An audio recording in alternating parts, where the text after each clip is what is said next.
Alright guys, we're going to go ahead and get started. This should be a little bit shorter of a video because I'm just going to try to answer y'all's questions that you guys gave me yesterday, and we've only got like 4 things to go over. So I'm just going to go off the top of my head. I don't have notes this time, so bear with me if I'm all over the place. The first thing you guys wanted help with was sealing the deal with the distributors. A lot of you were saying that everything goes smoothly until you get to the cost and then people back out. My biggest tip with this is what you think is what they're going to think. So if you are hesitant to send the cost, if you are doubtful or scared, like, I don't know if they're going to afford this, especially, it's really easy to get in that when you're starting out, or if you've been told no a lot that it's too expensive, it's very easy to be like, oh crap, what if they think it's too expensive too? But if you approach the conversation before you ever even send that message with the idea that it is too expensive or they may think it's too expensive, more than likely they're going to think it's too expensive. That's just kind of the way the vibes and all work with that. So we've got to be very intentional that when we are approaching conversations with potential distributors, that we are talking about the value in it in addition to just the cost. Think about it. Is it not worth $99? Is the value not worth that? Personally, I would have paid $1 million to get in just to know how much I've grown as a person and then how much I've grown financially. We went from, newlyweds, not making enough to pay our bills, working tons of hours, commuting all the time, being depressed and stressed, to now, like, we both are retired full time. We work from home. We just moved from North Georgia to an island and got a massive house here. And all of that is because of this business. And so if I'm very much to talk about the value instead of the cost, like using words like it's only $99 for that, I'm very quick to tell them what they're going to get. So, that covers your first month of your website. Right now, you also get the $100 shopping spree. You get $100 worth of product when you get started. So that's already $200 right there. So you've already, it's worth the investment. Covers your first month of website. So it's $20 more. Let's just math real quick while we do this. So that was $220. You get eligible for the $3,000 and 3-month guarantee. So that's another $3,000, plus unlimited weekly $100 bonuses. And now for this month, anyone who joins from the beginning of June to the end of June is also eligible for rank up bonuses from $10,000 to $25,000. All the way up, from diamond to ambassador. But without any of that, with just the guaranteed, like the guarantee, the shopping spree, the initial products you get in your kit and your website, you're already getting $3,220 worth of stuff for your $99 investment. So that alone makes it worth the money. And then sometimes it takes a little bit of motivation. I mean, think about it. There's so many people on the top of our company who had to break straws to get here. We had people sell the couch out of their living room. Other people go donate plasma. Other people borrow it, not pay a phone bill, and pay this instead. All kinds of crazy things because they saw the value in it. So it's our job to try to convey that value and that importance so that our potentials then see that. Even if you haven't had massive success yet, even if you're new or it's taking a little bit longer for you, that's okay because you know people who have. You can see people who have. So borrow their story. Talk about your friend who just promoted to diamond and got a $10,000 bonus. Talk about who you saw do this. I like to mention in a lot of my messages that I just had a friend who was able to come home full time to her baby. I don't have kids, so it's hard for me to relate to moms in a sense. And so that's something that I can drop in our conversation that's going to ping an emotion with them. They're going to understand the struggle of not being home with their kids. And when I'm like, dude, my friend just came home full time to her baby, it's like, oh shoot, maybe I can do that. So it's so important to not only, this is where I'm going with this, not only give them the facts and show them the value in factual references, but also in emotions. People are going to respond greater to emotion than they ever will fact. So link this business and this opportunity to an emotion. What has it done for you? Why did you join? What goals do you have? And take those feelings, those emotions, those direction, and convey that when you're talking to people. Voice messages are great. They're going to see your excitement and then passion when you talk. For me, I love to talk about what it's done because it has done so much for us, but also what it is doing for others. So, it's, real quick, like I'm quick to say, it took us from, like I said before, we were newlyweds, not making ends meet. I was working my butt off. I was depressed. I was so stressed. I felt like a failure. I felt like I couldn't do anything because I was working full time. My husband was in school. And then I was trying to be a good new wife and take care of the house, do the cleaning and all of that. I was commuting 3 hours a day to work, working 40, 45 hours a week. And I was so exhausted. I felt like I was failing at everything.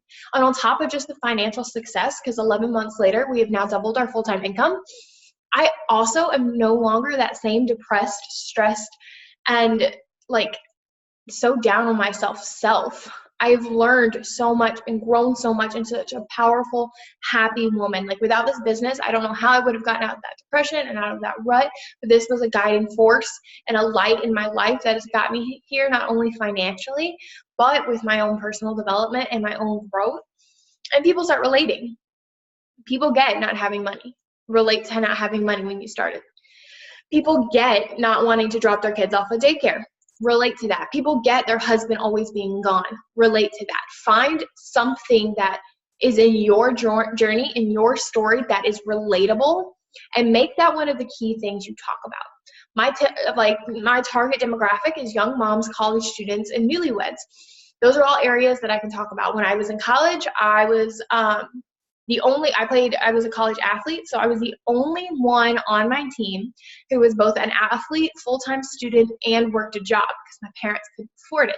If only I would have had this back then, like for real. And I know the struggle of extracurricular. I was, a collegiate athlete at a high level, and trying to squeeze in going to work at I was working late shifts to make it fit, but be up again for 6, 7, 8 a.m. practice the next day, plus complete all of my studies. And it was exhausting. If I would kill to have this opportunity back then. And that's something that I can convey. Newlywed, that's my main go-to story because that's where this business did find me. And I can relate because when you get married, there's so much stress involved. Like you're taking 2 lives, meshing them together and being like, here, have fun. And it's so difficult. But when you can remove the stress of finances from that newfound environment, it makes it so much easier to cultivate and grow a healthy marriage. So that's something I can talk about. And then with moms, I typically will put that off onto friends. I have friends that have done this, and this because I haven't personally because I don't have kids. But I know moms need this. This is an amazing opportunity for new moms. So that's why I also use them in my target audience. So hopefully that helps with that. The next thing was just following up with the distributors. Guys, 90% of people are not going to join at the first contact. There's very few. I was one of those people. My friend, I tried network marketing. I paid $400 to get in. I worked my butt off to the point I had people up in this company reaching out oh my gosh, you were freaking amazing. You're gonna go so far with this. I was working so hard, but I never got a single customer, team member, anything. And I worked really hard like that for 6 months. So then I was like, okay, well, screw network marketing. It's all a freaking scam. I can't do it anyway. And then I saw one of my friends post. I had talked to her about joining the other company with me. And so I saw her post. It was $20 to join then. So I messaged her and I was like, what the freak is this? What are you doing? What's up? $20, what's going on? And so she told me a little bit about it. I asked a bunch of questions because I wanted to make sure I steered away from something like what I had just done. And then I jumped in a couple minutes later and was ignorance on fire since then. But most people are not that way. We've got girls on our team who watched their upline for over 18 months. Who followed and unfollowed them, blocked and unblocked them, sent dirty messages about how this is all a scam and you're wasting your time and you're never going to be successful, and then joined. People who said, no, I won't host a post for you, and then joined. People who, my favorite story is one girl on my team, she wanted to get the cleanse, I want to say it was. And so I followed up with her on the day she wanted to get the cleanse, which is $36. And she was like, I can't afford it. And I was like, okay, well, if money's really tight, have you ever thought about doing this business? We talked for like 5 seconds, and then she's like, okay. And I signed her up for the business that day for $99 when she couldn't afford a $36 cleanse. So with distributors, following up is so key, and it's so important once you just offer it to everyone, because if you're only talking to 5 potential distributors a day, you're likely to sign 1, maybe 2, like a month, maybe 1 a week, if that. Like, you're going to be pushing it a lot, very close. So we've got to make sure we are talking to people. It's very selfish to not mention the business opportunity because you don't know who needs it. Like, if no one would have ever mentioned it to Stephanie Dunn, she would not be Black Diamond making a butt ton of money every day. You know what I mean? And so it has to be offered.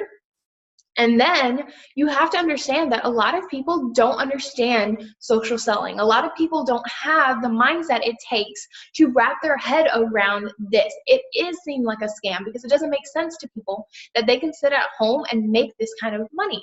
I mean, how many of us have looked up stuff? I'm Penny Hoarder, like the website, dude, I was on there all the time in college. Like, how can I make extra money? How can I save money? And 99.9% of those things are not legit. Like, go fill out all of these surveys. I know so many of us, right? Raise a hand, drop a 2 or 1. We'll drop a 1 because we haven't done a 1 yet. So drop a 1 if you've done one of those surveys, right? Right.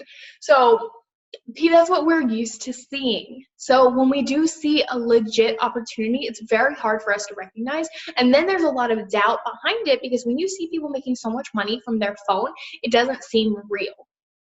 I mean, you can ask anyone who's in this business making a lot of money from our phones. It doesn't feel real. It's mind-blowing still to this day that it's a possibility. So we are awestruck by what is going on. How do we expect someone who has no idea the legitimacy, no idea what's going on, to then be like, yeah, I got this. This is totally fine. I could do it. That's ridiculous. So we have to be patient and we have to be consistent because, guys, once you plant the seed, it will be harvested. If you are not consistently following up, you will not be the one to harvest it, even though you were the one to plant it. You're not the only It Works person on their news feed. You're not the only network marketing person on their news feed. So if you plant the seed, it's now your job to care for it, nurture it, and then one day harvest it. But if you are inconsistent in following up, that will not happen. So when it comes to follow-ups, messaging is not the only form of follow-ups. And if you can get that through your head, it makes the whole following up experience a little bit less stressful. Commenting on their post. Remind them that you're there. Like, I will go through my list. I keep my crazy sticky note list of my follow-ups. And I will go through that list twice a week and go comment and interact on their posts off of this list. And then I'm following up with them. Once they get on my list, I follow up with them every single day until they give me a new date. Because these are people who are like, I want to buy today or Wednesday, and then they didn't talk to me on Wednesday, something like that. So those are my hot lists. I'm following up every day, whether it's sending them a message or I'm commenting on their stuff on Facebook or responding to their poll or something like, or responding to their story or something like that, some kind of interaction every day. And then when you are following up, I got this from Melody McFarland. Don't be so dang serious all the time. Melody makes those, I don't know if you have a new iPhone, they have those little faces that you make and it like talks or whatever. That's how Melody McFarland follows up a lot of times. She makes a silly little video of her face, like, hey, ready to get started or something, and sends that to them. Like, how do you not respond to that, right? Or gifts. Gifts are amazing. I use those all the time. Like, you can search like, are you ready? Are you interested? You in? And there's gifts for that. And it's really funny and it breaks that tension. Also, you can literally just follow up with a, hey girl. Because sometimes, people delete messages and all of that. So you could be following up with someone who has no freaking idea what you guys have ever spoke about before.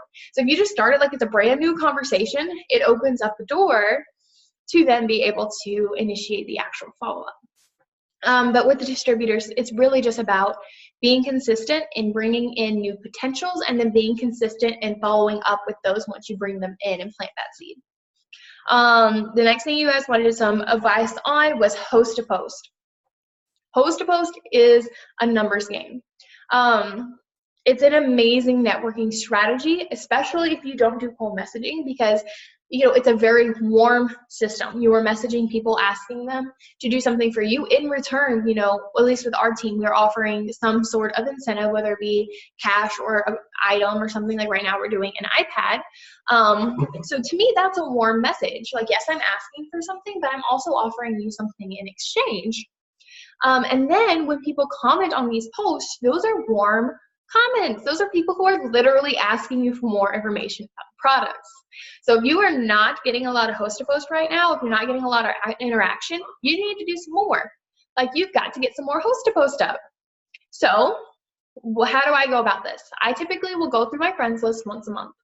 I'll start at A and go all the way through Z. Sometimes I don't get through it all a month. Sometimes I'll get through more than that in a month, depends on the month. If we're promoting, I'll typically go through it a little bit quicker. If we're not, typically, pace myself a little bit better.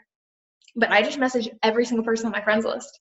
I'll literally just pick, like, start at the top, start of the day, and I'll go through. And, I don't just message for host to post here. I will follow up with someone if I've missed them. I'll talk to people about the business, or I ask them to host a post. So that's a really quick way. Another way is post about it. Like, post asking the favor. Post ask, like, about the incentive. Ooh, I have to sneeze, but it's not. There it is. Anyways, but for example, like, we're giving away an iPad, so I'll make a post about who wants an entry into, like, my giveaway for an iPad, and then I'm going to message all the people who comment. Interaction posts are key. Do really good interaction posts and then message everyone who likes or comments to host a post for you. When it's your birthday, take advantage of that, and the next day ask everyone who wished you happy birthday to host a post for you. Be really consistent and good in posting in your stories. Message everyone who views your story to host a post for you. And then when all fails, you can always go back to your friends list. And if you run out of people to message, you need to step up your friend request game. Like, you need to be growing your network at a lot faster of a rate if you run out of people to talk to. So what I'm currently doing, so I will have someone host a post for me, and then 2 to 3 days later, I will message them again and be like, hey, for a second entry to our giveaway, will you post this? And it's another post, but instead of it being about products or something like that, it's about the giveaway. So then they've already posted about the products for me. 2 or 3 days later, they then put up a post asking their friends if they have anyone who would like to get into our iPad giveaway. And then I message those people to post for me. 2 or 3 days later, ask them to post about the giveaway. And so it's a constant cycle of bringing in new people from a bunch of different directions. So yeah, host the post is really just numbers. You just gotta, if you're not getting a lot of interaction, you need to get more out there. And then the last thing you guys want to talk about was adding friends and growing your volume. So there's 2 different ways I go about adding friends. One, oh no, I think I'm frozen. Okay, better, sorry. First thing we can do about adding friends is we can do it for volume. For literally, we just need more friends to be able to interact with. We need new audience. And so for that, my phone is blowing up, guys. I just did a power hour, so like, get all my messages back. But for that, so I will literally just scroll through Facebook and I will find a post, like right here, this video. It's not by a networks distributor, not by anyone like on my team, and I'll go click to see who liked it. And then when the likes come up, I will go add all of the women who liked the post. So this is super quick to get out a lot of requests at one time. So I will do that 2 to 3 times a day, just boom, boom, boom, boom, boom, just getting in those requests, just trying to grow my audience, just trying to make sure I have a bunch of new people coming in. And then once or twice a day, I will go hit the search button and I'll type in a location. We just moved, so I know no one, and we moved to a new state.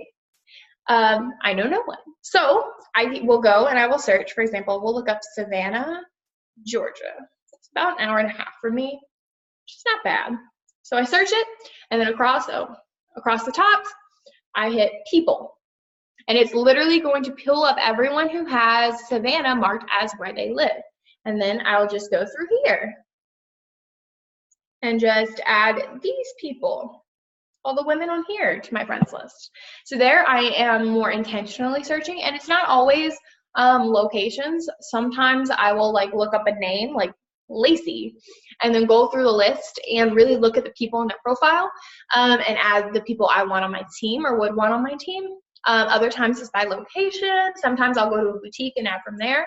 But it's very important, in my opinion, to both intentionally add people that you would like on your team that you really would want to interact with, as well as just add for volume because you need interaction. So those are typically the two ways I go about adding friends. And I probably add 50 to 100 people a week, not like send the request, but accept it. So with that, I probably send almost 1,000 friend requests a week to try to get that much back in. Again, a lot of this falls back into numbers. You just have to be diligent and consistent. And if you don't feel like you're getting the interaction you want, 10x it. Do more, send more, add more. So those are the best tips. I try to keep it really short. Hopefully that helped answers y'all's questions. Love y'all.